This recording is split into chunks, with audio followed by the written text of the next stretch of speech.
Hi, and welcome to another edition of On a Roll with Kerwin Brown. I'm your host, and today, in this incredible setting on the beach and with waves behind us, I'm with Matt Stanford with Bettendorf-Stanford. Hello. Welcome, Matt, and thanks for joining us. So, we usually kick these off with some this or that, I think we call them. So I'll give you two things, and you tell me which one you like. All right. So pie or cake? Oh, cake. Cake, all the way. That was easy. Sweet or savory? Savory. Okay. French fries or tater tots? Oh, French fries. All the way. All the way. Okay. Bagels or donuts? Bagels. Okay.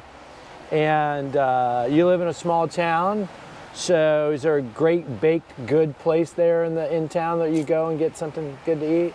Yeah, there's a little bakery cafe that we'll always go to. They have really great croissants. Right. So it's my wife she loves coffee. She has to have her coffee in the morning, right. And so sometimes I'll pick up some coffee and some croissants. So a food that's a guilty pleasure, like I just love to. No calories don't matter. You just love to go grab some. I tell you what, chili cheese fries from Outback were like my favorite growing up. Right, okay. Man, put enough ranch on them.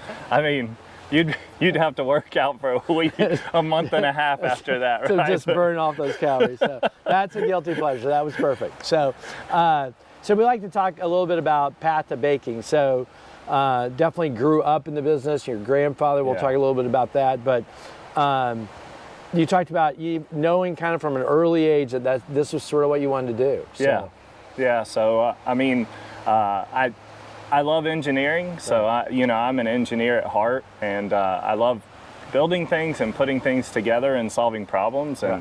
And so I just I felt like that kind of that was my calling, to try and help lead people and build things, right? And I love doing that as a kid. I mean, my mom and dad will tell you I was taking bikes apart at the age of 5, trying to figure out how to get them apart and back together. Right. And so I had the greatest idea one time as a young kid. I was like, oh, those hoses, maybe I'll just make slits in it and then I can water the whole, the whole thing. And all I did was basically cut up a hose because I never plugged the end of it right. But anyway, some of that engineering was there. Not everything works right all the time. Fail fast, man, fail fast. And you said in 8th grade you were like, this is what I want to do. Yeah, so my dad had left the business, right? And he was doing some other stuff. He was still owned a portion of the business, was supposed to get, the rest of that portion. And actually, as a blessing, my cousin took it bankrupt, and he went back in and took it back over. And, in the summers, I just love going up there and, just kind of working dirty jobs. I know my general manager and I now, during high school, we actually bent wing wire chain together. So we were actually, took the tools and bent it over and did all that. So from an early age, I just, I knew it. I love the people that work for us. I thought it was a great thing to do. Right. And I just, it was truly my calling. So enjoy every day of it. You grow up, you start to maybe think kind of some road stuff, maybe service or whatever. So you had a kind of a funny / not so funny story about one of your first service calls, I guess, was Colorado. So tell me about that. So, there for a little bit after I came out of college, my mom and dad wanted me to do some mission work and some other stuff. So I did that, and then I came back and started getting involved in the business. Didn't want to ruffle any feathers. I just wanted to learn how the business worked, who the players were, how those interactions went. And so I was like, well, just put me on the road a couple of times and let me figure out how this equipment works and everything. And anyway, needless to say, I flew out, and I ended up getting met by a gentleman from Colorado and his lawyer. So obviously that install wasn't going real well. Yeah. So I said, I'm here to help, right? Let's sit in the office. And there were some harsh realities of when equipment doesn't work or isn't working the way you want. So I said, hey, give me 3 or 4 hours, let me figure it out, and then I'll come back to you and we'll go from there. So anyway, 3 hours later, I called Dad up and I said, hey, we're gonna have to buy this equipment back. It's not gonna work. I don't think they were sold the right piece of equipment. And you know, it was a great learning lesson, right? So through failure comes so many great things, right? Like, we don't want to fail all the time, but some of those failures really teach you great lessons, right? And it's no different in life, in your family, or in industry, right? So, and I think, you know, you kind of learn the lessons of doing the right thing, right? You know, like, whatever it may cost you, it may really hurt, but you got to do. And with such a small industry, you know, one bad thing gets talked about or whatever, and so I hear that through your voice and you know, stories you've told that it's about doing the right thing. Right. You know, Rich Berger always said, he was like, it's not if you fail, it's how well you fail, right? So are you, you know, like, it's one of those things that, like, you know, every machine manufacturer has something go wrong, but like, how do you overcome it? How do you approach it, right? How do you work through those problems, right? That's great. Go back a little bit in time and kind of where did the company start? You talked about your grandfather and I think a $20 bill in his pocket or something. So, you know, I mean, my family's been blessed, and it's all from the hard work of one man. So my grandfather was an 8th grade dropout from Oklahoma. He decided to move up from the oil fields of Oklahoma to the oil fields of Salem with $20 in his pocket. And he hitchhiked basically to Salem. He lived in somebody's garage, or almost like above their chicken coop type thing for the first couple of years of his life, working in the oil fields and doing stuff like that. And then he got an idea to do like packaging equipment, basically like labeling and things like that, you know, they go on Coca-Cola bottles and all the labeling things. And he had some ideas, and so he invented like the doctor machine and the web guide and the constant tension and a bunch of machines like that. That company grew to be, I don't know, 500 to 600 employees, and he ended up selling it. And my dad had 2 older brothers, and they went along with that business. But my grandfather wasn't done, and he needed.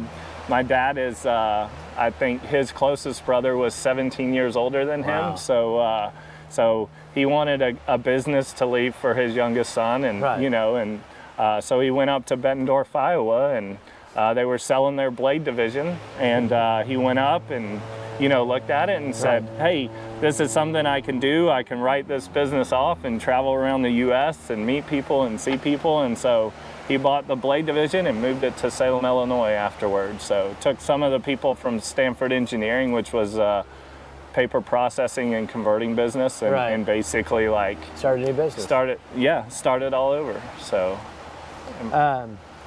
you at a pretty young age, you took the responsibility on of the company. I think mid-20s or something. It was early. It was really early. And you know, you had some ideas about how you were going to grow it, and you made some changes. So maybe talk a little bit about that, and then you've grown it, you know, really substantially since that time. So talk a little bit about kind of how you came in, what was your philosophy? I know you made some early changes, probably some tough ones. But. I mean, there was a lot of, you know, at that point in time, I think it was a low carb craze, right? And a lot of people were kind of struggling through that. And we as a business were trying to find ourselves, and had mainly been in remanufactured stuff, and which was good. It taught us a lot, but it just, you know, I just look back at those times, and you know, there wasn't a huge growth path and opportunity there, right? The industry had changed to more new equipment, and, you know, designing better equipment, and, you know, more wash down capable and everything. And so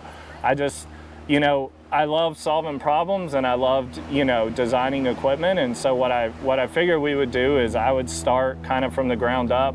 Let's remanufacture three different machines and see what works on these, and then we'll kind of take them and blend them together. And we had a general manager, actually, Mike Munner, who was in the industry for a while, and he came down with mantle cell lymphoma, and my dad and I had to kind of make a tough decision, and you know, I said, hey, I'm ready to go here. I think there's a lot of changes that we need to make, and I fired all of our engineers at the time, because they were like me, right? They were fresh out of school, and I'm great at probably telling you the static load on a bridge, but I wasn't really that good at telling you what gearbox worked right.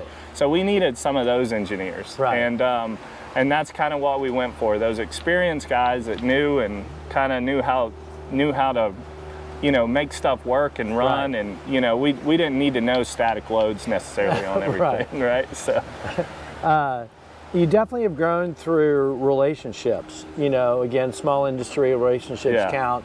So talk a little bit about kind of your philosophy on relationships and how that has really sort of charted the path of a lot of your success. I mean, honestly, relationships are everything in life, right? So no matter if that's family, if that's business, wherever that is, I mean, those relationships are going to make and break you, right? And that trust and basically being over, not every relationship all the time is smooth, right? But being able to overcome those challenges and work through those challenges is I mean, I've always said that there's angels, right, that you'll come across basically in your life, whether that be in your family or whether that be in business or whatever. And if you work with them and follow them and follow their lead, they will take you to amazing places, right? And so we've had, I've had some of those mentors in my life, and I'm super thankful for those. And I've always said, and Russ Bundy always said, truthfully, like a sale doesn't make you money, a relationship makes you money in this industry. And it's so true, right? So, and it's true in every industry, in every part of life. So. Yeah, for sure. So, and I know I did one of these with Robert Benton, and we had a lot of funny stories, but I know that, Robert was somebody in the industry that you early on or whatever kind of, you kind of connected in some way, and then that was great, I think great for both of you. So. I love his family. I love him. Like he has done so much for me and my business, and and just the industry in general, right? And taking, whether it was me or Brandon or whoever, and kind of mentoring us and guiding us on what the industry needed, and basically bringing up young guys that he was going to take a chance on, right? Because I always said, like, he didn't know me anything, right? Like, I mean, like, he was set with where he was, right? And he said, hey, like, I want to give these young guys a chance to be able to perform or not to perform. And I feel like he looked at guys that were all in, right? He was making sure that you were going to do, what needed to be done to take care of, and execute on the plan, right? So, and that's, it was an amazing relationship. Morning, day, night, overnight. That's right. Hey, I mean, it was, how long are you going to be here? And I said, until it's working right. Until it's working right. Yeah, I mean, that's the thing. That's the mentality. Yeah, I'm sure there was some late nights and 24-hour sessions or 48-hour sessions. I'll never forget, we were doing an install in Modesto, and I got a call from him, and he said, hey, it's not going well. And I mean, I'm not joking. Me and 3 other guys, we hopped on a plane, and basically we were there about 8 a.m. the next morning to try and get, I mean, we were trying to figure out if we had enough gas in the car to make it to the airport, right? And like, it was so tight. But 8 a.m. the next morning, buddy, we were there and trying to get it figured out. So. You live in a small town, and, the business is in a small town, so I think you certainly a priority of, family and community and all that. So talk a little bit about what that means. You got to find talent in that small town, all that kind of stuff. So what is that? I mean, everybody struggles finding talent, right? And I mean, I've always said our people can go other places and probably make more money, right? So, but can they be valued as much, right? Like, we truly are a family business. I want to run it like a family business, right? Like, I don't want a trail of broken families for my company's success, right? And I've always kind of been a huge believer in that. And, hey, if there's a ball game that you need to be at that's an important ball game, you better be there, right? Like, I mean, those things are really important, in my life, and I want them to be important in our employees' lives, So yeah, being in a small town, trying to develop talent and find talent it can always be hard, but I feel like we can retain that talent as long as they're involved in the family, right? Like as long as they're part of the family and they bought into what we're doing and how we're growing, and we aren't going to grow recklessly. We're just going to grow, so much, each time. We aren't, I always say we aren't building, Ford trucks, right? We're building individual equipment,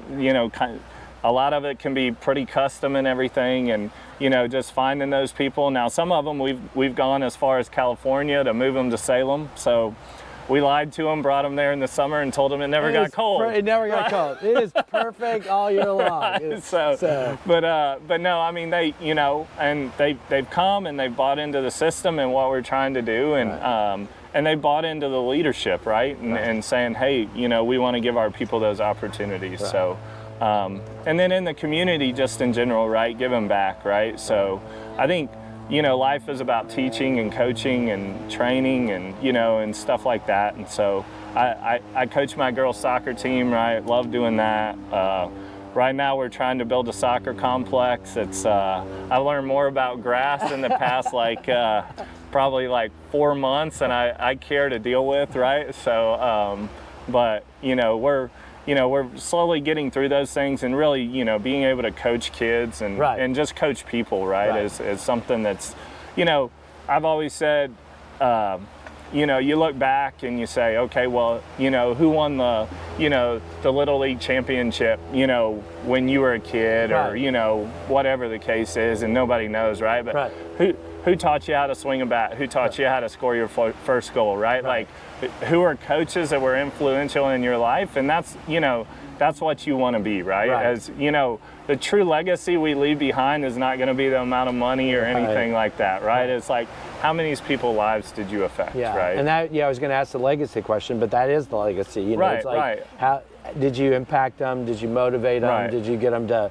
be more than, than they maybe thought they could be? Yeah, so. I have three blonde kids that, I want to leave the world better than I found it, right? And that's a legacy for me, right? Yeah. Absolutely. For so, sure. All right. Well, thank you very much for the time and for the stories. And we will see you next time on a Roll.